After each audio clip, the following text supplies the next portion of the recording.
ठीक है।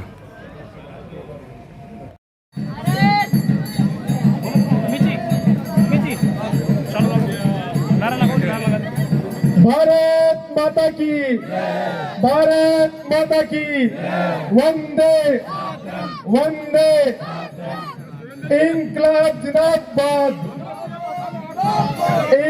अपने बीच पहुंचे राजेश जी कटेवा का एक बार जोरदार तालियों के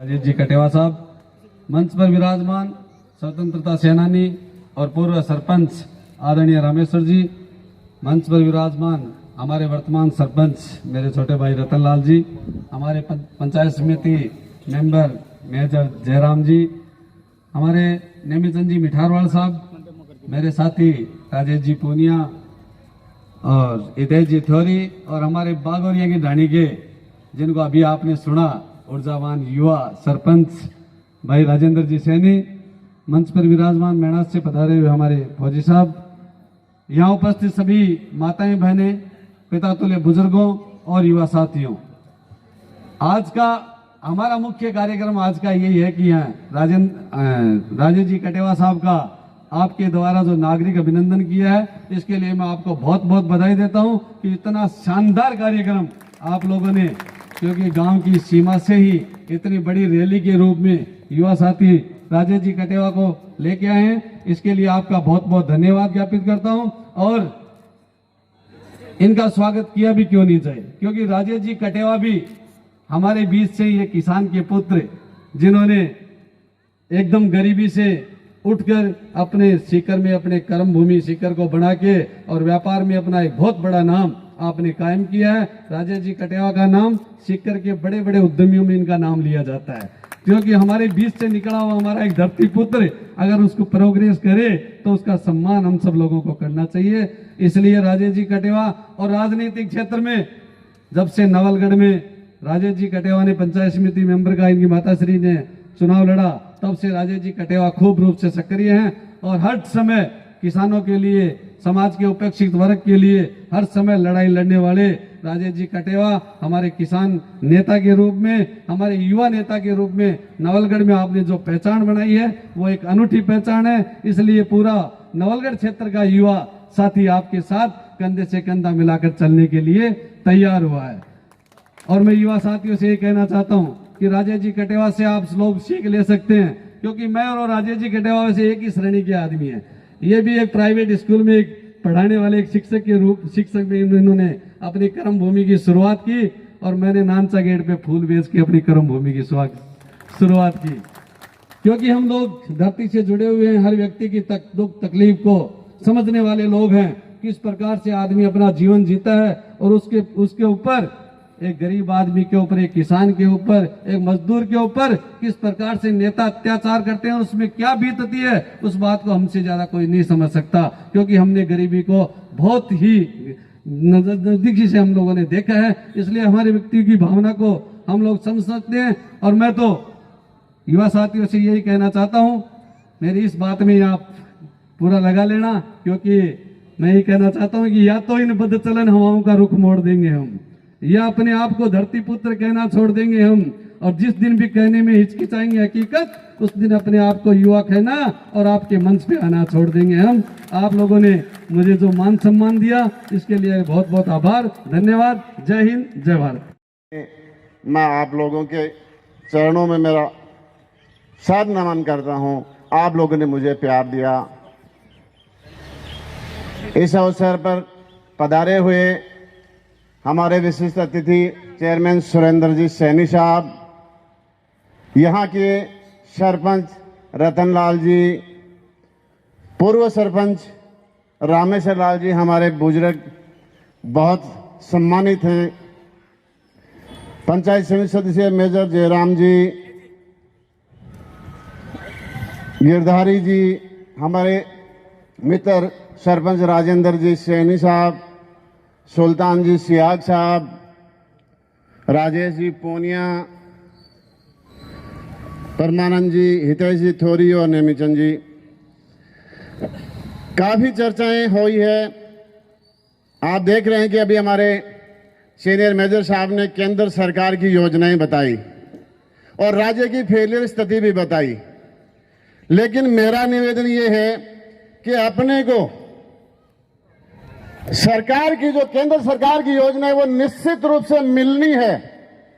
और पिछले 9 साल में मोदी जी की जो योजनाएं थी, गरीब को गणेश मानकर जिस प्रकार से अंतिम छोर पर जो भी सुख सुविधाएं देनी थी, मोदी जी ने हर प्रकार की सुख सुविधाएं मेरे किसान भाइयों को, चाहे सम्मान निधि हो, चाहे शौचालय हो, चाहे गैस कनेक्शन हो, बहुत सारे से, चाहे 80 करोड़ लोगों को 5-5 किलो अनाज हो, कोरोना जैसी महामारी में एक एक आदमी को हिम्मत बना करके और इस प्रकार से लोगों में हिम्मत रखी।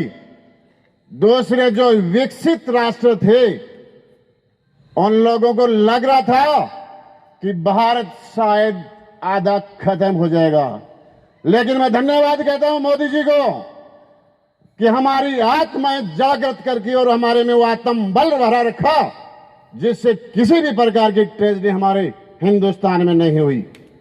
ऐसे सम्मानित हमारे नरेंद्र भाई मोदी जी के लिए एक बार जोर से ताली बजाइए। दूसरी तरफ ये फेलियर सरकार, मेजर साहब ने वैसे सब कुछ बता दिया, लेकिन इसका फेलियर कहां से शुरू हुआ? ये 2 घोड़ों की आपसी लड़ाई, इन 2 सांडों की आपसी लड़ाई में, कुर्सी की लड़ाई में, सचिन जी और गहलोत की लड़ाई में इन स्थानीय विधायकों को मिनी सीएम बना दिया और ये मिनी सीएम यहां के राजा बन बैठे। इसी का उदाहरण आप लोगों को मैं बताऊं कि उन्होंने बदराना पे अपनी नियति बदली, अपनी सोच बदली और वो 400 से 500 करोड़ रुपए की प्रॉपर्टी है जो राजस्थान का सबसे बड़ा बनने वाला पशुओं का मेला था। मेरे किसान भाई वहां जाते अपने पशु बेचते थे। एक दिन एक किसान से मेरी बात हो गई थी कि मैं 2000 रुपए लेकर उसके मेले में गया, वहीं से पशु खरीदे, बेच दिया, फिर खरीदा, फिर बेच दिया, 40,000 रुपए कमाए। वहां हमारे कृषि के बहुत सारे औजार वहां मिलते थे और यहां तक कि किसान भाई आपस में बैठ के रिश्ता भी करते थे। ऐसी धरोहर को इन बदचलन लोगों ने नियत बदल करके खाने का प्लान किया, राज तारबंदी करके बाजरा बो रखा है।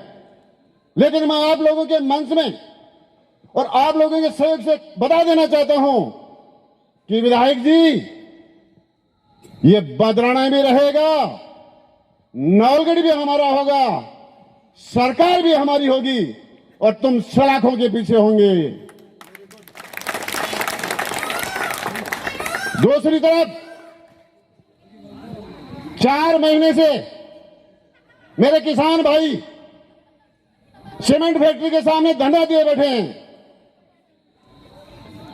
उसके साथ में जो बदसलूकी की आपसे छुपी हुई नहीं है। 70-70 साल की मेरी माताओं को बाल पकड़ के घसीट के पुलिस वाले सीट के नीचे दबा करके थाने ले जाते हैं।